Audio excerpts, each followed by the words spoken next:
de chacun des jeunes. Et donc, il faut les voir en lui disant « toi », donc il faut cerner le jeune, d'où l'importance de un peu l'accompagnement personnel, pas l'accompagnement spirituel, mais l'accompagnement personnel, les plus expérimentés.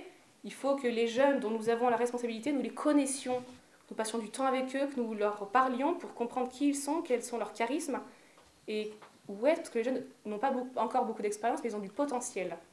Et ce potentiel, mais il faut que nous le fassions grandir pour qu'ils deviennent des gens expérimentés, compétents et pros dans l'Église. Pour qu'on soit une Église de pros. Et donc les jeunes aiment aussi l'idée de challenge. C'est-à-dire que c'est très difficile, c'est même impossible. Par exemple, Jeunesse 2000, là, il y a 3 ans, c'était un truc incroyable. C'était, là, on va jamais y arriver, etc. Mais si, on se regroupe, on s'organise, on se réunit, on réfléchit, on va avoir des idées, on va trouver des solutions.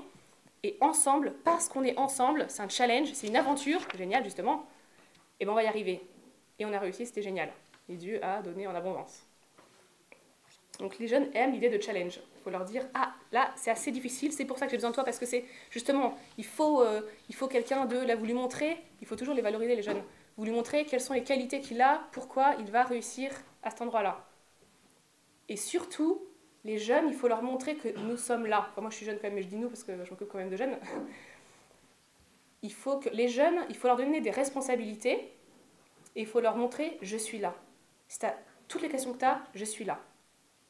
T'inquiète pas, t'es pas tout seul, je suis là. C'est toi qui fais, mais je suis là. Les adultes restent présents. Et les jeunes ont besoin d'une certaine liberté quand même. Entre eux, ils ont envie de faire eux-mêmes, sans adultes qui soient là tout le temps présents. Comme ça, ils se sentent vraiment considérés. Mais il faut qu'ils sachent que... Enfin, il faut qu'ils sachent que les adultes sont là au cas où. Là, c'est la grande crise des mamans quand les enfants s'en vont. Ma maman, elle est en pleine crise. Je ne sers plus à rien, mes enfants s'en vont, mais toute ma vie je donnais pour mes enfants et maintenant je ne sers plus à rien. Ben, concrètement, moi je n'ai pas besoin d'elle. Mais en fait, heureusement que je sais qu'elle est là si j'ai besoin d'elle. Et c'est parce que je sais que si j'ai besoin, elle est là, que ça marche. Voilà. Les jeunes veulent de la radicalité. Ils ont besoin qu'on les prenne au sérieux. Ils ne veulent pas qu'on leur dise bon, si tu veux, tu fais ça, ouais, tu le fais, bon, t'inquiète pas, ça c'est un truc moyen, enfin voilà. Non, ça, ça les intéresse pas du tout. Ils veulent qu'on leur demande un truc fou. Là, tu te donnes à fond, tu vas jusqu'au bout, c'est important ce que je te demande. Et puis ils veulent de la radicalité, ils ne sont pas tièdes. Les jeunes ne sont pas encore tièdes. Il faut jamais devenir tiède, hein, pardon. Les jeunes ne sont pas tièdes. Les adultes non plus ne doivent pas être tièdes.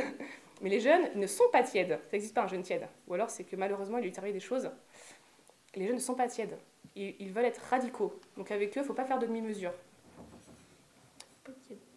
Ils cherchent du sens et de la cohérence. Parce que ce sont des jeunes, je ne sais pas si vous connaissez les générations X, Y, Z, là. C'est un truc social, c'est ça social, on dit ? Des catégories de management. Donc ça a été créé on a étudié la génération Y. Et donc pour ça, on a appelé la génération qui précédait la génération X et celle qui suivait la génération Z. Donc les générations Y, c'est nous, Y parce que Y en anglais, qui cherchent du sens. Pourquoi ? De la cohérence dans leur vie, dans tout ce qu'ils font, tous les domaines. Donc ça, ce sont les jeunes qui ont appris, donc c'est par exemple moi, j'ai 28 ans, qui ont appris à utiliser toutes les nouvelles méthodes de communication, etc. Donc moi, Internet, j'ai appris ça quand j'étais fin lycée, début études supérieures. Donc c'est en gros, on va dire, de 18 à 35 ans, un truc comme ça. Voilà. Donc ça, c'est la génération Y. La génération Y, souvent on croit que ces jeunes-là n'arrivent pas à s'engager parce que des fois ils changent de projet. En fait, si, ils s'engagent très bien parce que quand ils s'engagent, ils se donnent à fond.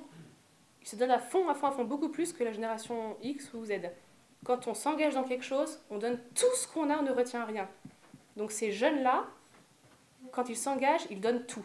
Donc c'est trop bien quand ils s'engagent dans nos projets parce qu'ils donnent tout. Par contre, comme ils cherchent du sens et ils cherchent à s'épanouir, si jamais ils voient quelque chose qui leur correspond mieux et dans lequel ils peuvent plus s'épanouir, eh ben, ils peuvent changer, quitter le projet qu'ils ont pour l'autre projet dans lequel ils vont plus se donner encore et dans lequel ils vont encore plus s'épanouir.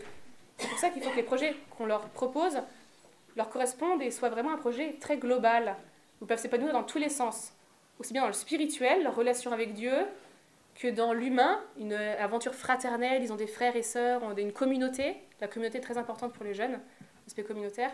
Et dans la mission, je donne, j'évangélise.